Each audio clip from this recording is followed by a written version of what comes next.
Now we come to Roswell, everybody's favorite small town, and not Roswell, Georgia. There is one of those too. Okay, how the heck did I get involved in that? I was minding my own business. I was at a television station in Baton Rouge, Louisiana, supposedly to do 3 interviews to promote my lecture that night at LSU. I'd done the first 2. This is in 1978. The third reporter was nowhere to be found, and this is before cell phones. Some of you have trouble believing there was a time before cell phones, but there really was. And the station manager's giving me coffee. He knew I had other things to do. He's looking at his watch. He didn't want to lose the interview, but where the heck was a reporter? And out of the blue, he says, you know, the guy you ought to talk to is Jesse Marcel. Now, being the brilliant investigator I am, I said, who's he? His next sentence changed my life. He handled pieces of the wreckage of one of those saucers you're interested in when he was in the military. What? Where'd that come from? You know, it snuck up on me totally. What do you know about him? He lives over in Houma. That didn't tell me anything. I didn't know where Houma was. I've been there since. It's a city in Louisiana. It's pretty good size. To see Jesse, of course. We're old ham radio buddies. He's a great guy. You ought to talk to him. Okay. Next day from the airport, I call information. You know, they used to give out phone numbers over the phone, you know, without the internet kind of thing. Got a number for Jesse A. Marcel, talked to him, mentioned Bill Allen, the television station manager. Now, people say, well, why did he talk to you? Because he's one of the few people that couldn't deny his involvement. His name was, as I found out later, was all over newspaper articles. His picture was in a lot of newspapers. So he could say, oh, I didn't have anything to do with that. And because I had the name of Bill Allen and so forth, and I sounded like a nice, trustworthy guy, you know, anyway, he talked to me and told me his story. He didn't have an exact date. I shared that story with Bill Moore, a colleague that I'd known in Pittsburgh, and a few months later, I'm in Bemidji, Minnesota. I hit the real highlights, you know. My biggest tour ever started at Central South Carolina, another big town, you know. Anyway, in Bemidji, I heard another story about a crash saucer in New Mexico. Passed that on to Bill, who lived in Minnesota at the time. He had a third story from the Flying Saucer Review, an English publication. An English actor named Huey Green was driving across the United States from LA to Philadelphia, and he heard on the radio about a crash saucer in New Mexico. Now, he could pin down the date because it wasn't a trip you made very often. You can imagine what the roads were like back in 1947. 47 wasn't close enough, you see, because there were loads of sightings in 1947 after Kenneth Arnold's famous case on June 24th. He had a son living in Canada. Bill talked to him. First week of July, about. So Bill went to the University of Minnesota Library, periodicals department, of course. There was a story. Verified what I'd been told by Jesse Marcel, gave us a bunch more names. We went to work. The next year and a half, we found 62 people in conjunction with the case. Now, sometimes you get lucky. Luck is what happens when you're ready for it, or I don't know what the phrase is, but I looked at a book, editor and publisher. Was there a newspaper in Roswell? I didn't know anything about Roswell. I do now, but yeah, the Roswell Daily Record. So I called, asked for the editor from 1947. Oh, long gone, what do you need? I've got this article here that says a guy named Walter Hout, his name is spelled 4 different ways in the newspaper articles. Once we had the date, I could look all over. And before I could finish the sentence, she says, oh, his wife works here. What? I didn't expect anybody to be there now. Walter's from Chicago. What the heck's he doing in Roswell in 1978 after having been stationed there in the military in 1947? I got lucky. Okay. I also got lucky. I called information for a number for anybody named Brazel, the rancher's name. What city? I don't know. Southeastern New Mexico. Oh, I got a Bill Brazel in Carrizozo. Is that in southeastern New Mexico? Shows you how much I knew. Yes. Okay. Well, that turns out to be the rancher's son. He'd just gotten his phone 2 weeks before. So, luck is what happens when you're ready, I guess. Anyway, we found 62 people by 1980 when the first book came out, The Roswell Incident by Bill and Charles Berlitz, the language guy, I got a percentage of Bill's royalties. Berlitz spoke 30 languages, incidentally. Berlitz Language School, that was his grandfather. How would you like to grow up when your mother talks one language, your father another, your grandfather a third, and the nanny a fourth? That's how you learn languages. He did some spy work because they had all the languages down pat. Right accent, everything, wherever he went. Interesting guy. Okay, here's the article from the paper. A paper. Now, as it happens, the congressman from Minnesota was on a television program that I did. If that was such an important event, how come it only appeared in the Roswell paper? I said, I sent the people on this program 5 different newspapers, including the Chicago Daily News and the Sacramento Bee and Spokane Chronicle and several other papers. Well, he hadn't bothered to look at what they'd given him. This is the Chicago Daily News. Doesn't exist anymore, but Army finds air saucer on ranch in New Mexico. Disc goes to high officers. Found last week. Picked up last week. Roswell. And it only comes down to about here. Now, I mention this because there are people who say it was a mogul balloon found on June 14th. June 14th is not last week from July 8th, the way my calendar works anyway. So let's look at the next slide, please. There's the Roswell paper. That is not Royal Australian Air Force, as somebody tried to convince me. Honest to God. Roswell Army Airfield captures flying saucer on ranch in Roswell region. Now, there were also people who said they didn't use the term flying saucer. It was UFO. No, it wasn't UFO. It was flying saucer.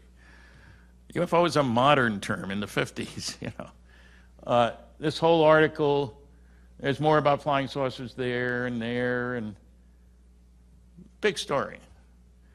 Now, of course, what happened was the story goes out around noontime. Walter Haut put out this press release.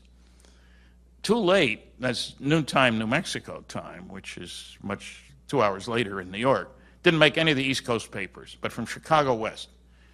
The cover story came out in a couple hours. It's in the Los Angeles Herald Express, where it has generals said, radar, let's see, how did they put it? Army captures flying saucer, general says it's radar weather gadget. It's in the same headline. By the next day, general empties Roswell saucer. And that was the end of it until I came along. And it got very wide coverage. But of course, the East Coast papers didn't have it. The Washington Post, the New York Times, the Philadelphia Inquirer, Boston Globe, whatever. Let's look at the next slide. It's a quick trip to New Mexico, you see. Albuquerque, White Sands Missile Range, the largest military base in the continental United States. Roswell's down here. First atomic bomb was tested here. That's where all the captured German V-2 rockets were tested. Now, why do you test bombs and rockets there? Because there ain't nobody there. You need a place that you can explode a bomb or fire a rocket and hope it doesn't hit anybody. Now, the 3 important things now.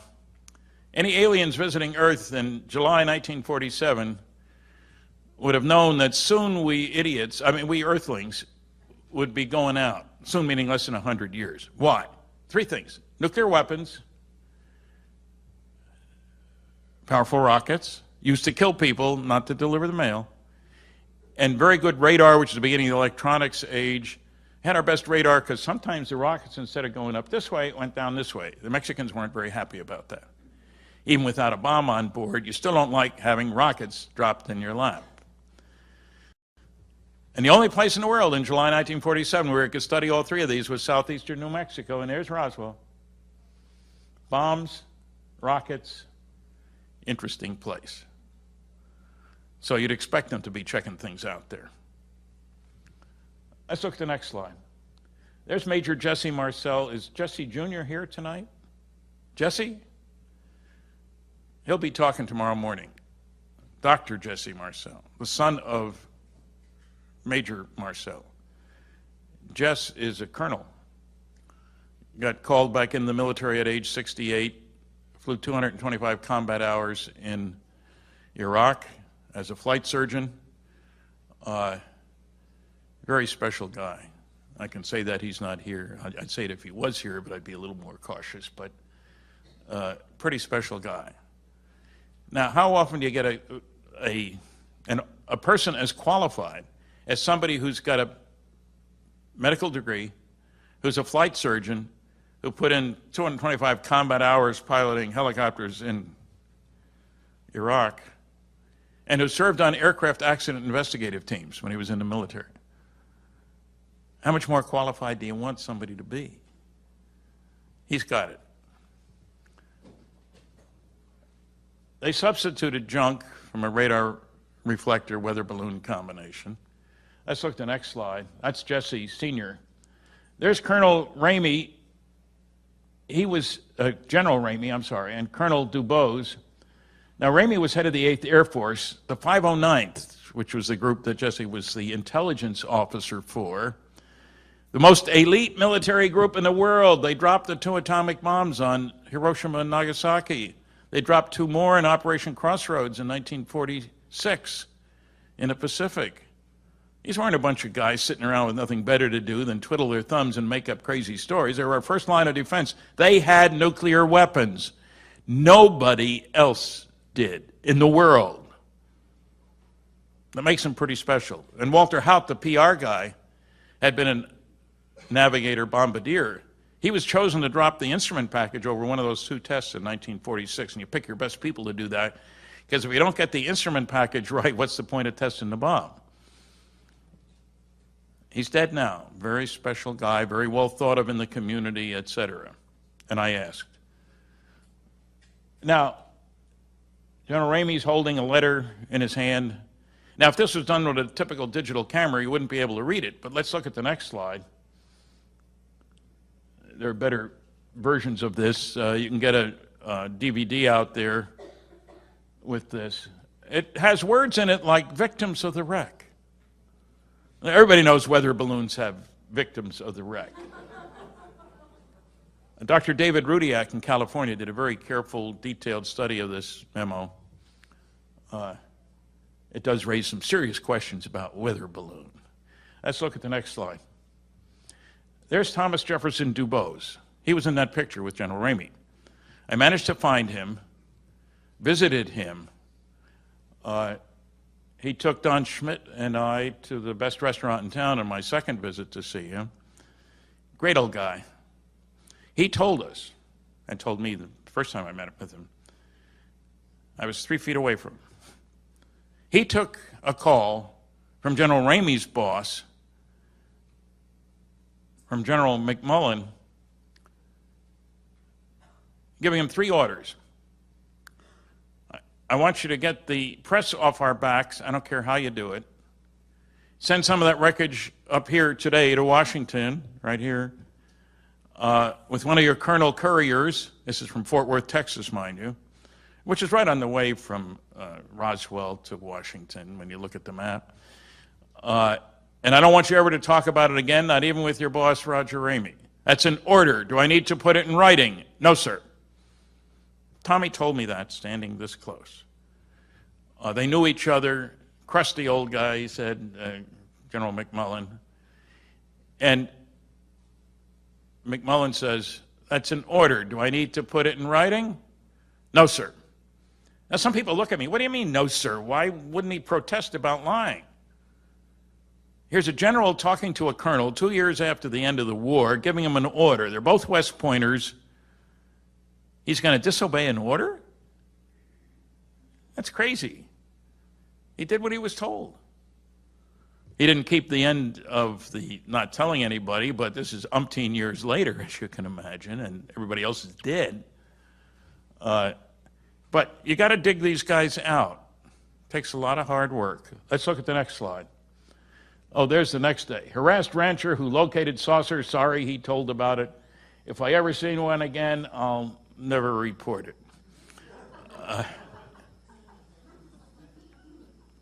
It's a long story. It's told in my book and in several other books. Kevin, are you here? Kevin Randall here?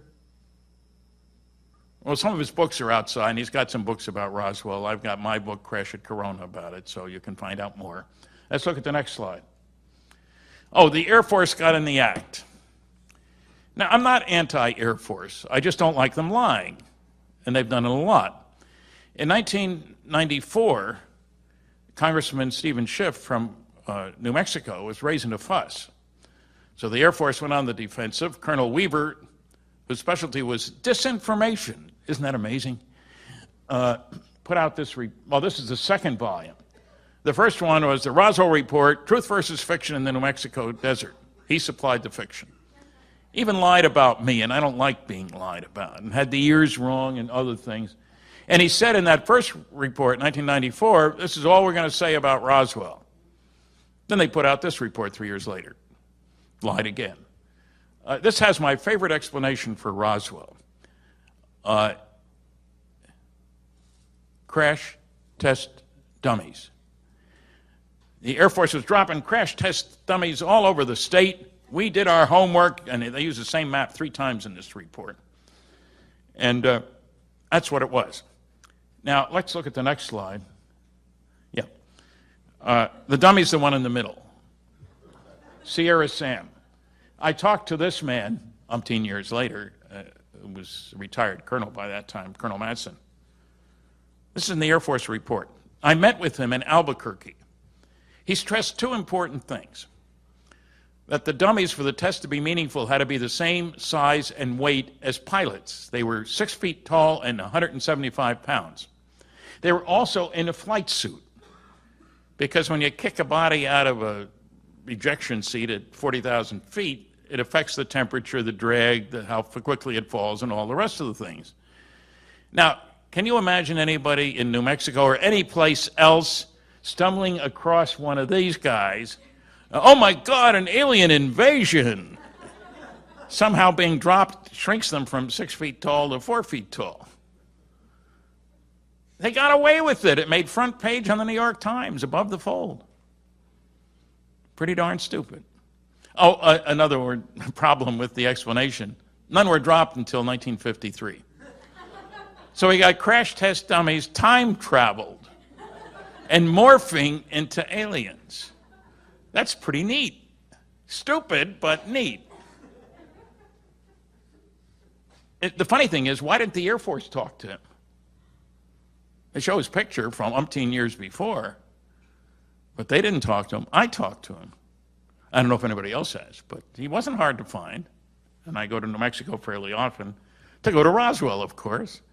Come on down to the Big Wing Ding, the festival, July 5th, 6th, 7th. Lots of lectures and parades and all kinds of goodies. Let's look at the next slide. Yeah, we don't have time to do a lot of work on this, do we? Okay. The famous MJ-12 document, which came in the mail, it says President Truman set up a group called Majestic 12 to deal with Roswell and the whole UFO situation. I've done a lot of research on that. There's a book out there, Top Secret Magic. Bob Wood up here has, you got 1 or 2 books out there, Bob? I don't know. 2 books. You want to find out more about it. I'm convinced there was really a Majestic 12. There's a whole bunch of phony documents. I don't care about those. There are 3, at least, that I say are genuine. Let's look at the next slide. This lists the members of this exotic group. Next slide. Some of these you may know. The strange one was Dr. Donald Menzel. He was supposedly a big UFO debunker. Wrote 3 anti-UFO books, a Harvard professor of astronomy. Everybody else had high-level security clearances. But you don't need a high-level security clearance to teach astronomy at Harvard. I didn't believe it. I had had 1 run-in with him. I didn't like him. But I had to get permission from 3 different people to see his papers at Harvard. I went there. I was totally astonished by what I found. He had a longer continuous association with the National Security Agency. He told John F. Kennedy, who was on the board of overseers at Harvard, and they knew, and Menzel, his area of interest was astronomy. Well, that came as a shock. There's a lot more. It's in my books. I was very impressed with what I found. Nobody else knew about Menzel's sub-rosa work for the government for more than 30 years after the war. Longest continuous association with the NSA, he said to Kennedy. When we are properly cleared to each other, I can tell you more. That's the president. It's a fascinating story. A lot of arguments. I think I've at least made sure 3 documents are genuine and probably several more. Let's look at the next one. This is one of the other documents. I don't have time to go into this. The next one, there are 3 of these. And the next one, yeah, this one we found, and it mentions NSC, National Security Council, and MJ-12. And the paper has a watermark, and we could check on that. Well, Phil Klass, the noisiest negativist of them all, said, aha, I challenge you. The typeface is wrong. That's the large pica type, but I have 9 documents from the NSC. They're all in elite type. I'll give you $100 each for every genuine document done at the same time, same size and style type, a bunch of other limitations. And you have 60 days.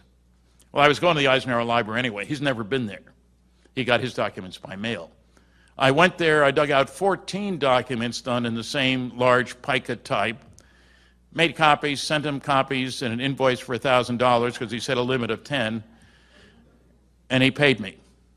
Didn't tell anybody about paying me. He told everybody about challenging me. And his papers are at the American Philosophical Society Library in Philadelphia. There's no Friedman file. We corresponded for 20 years.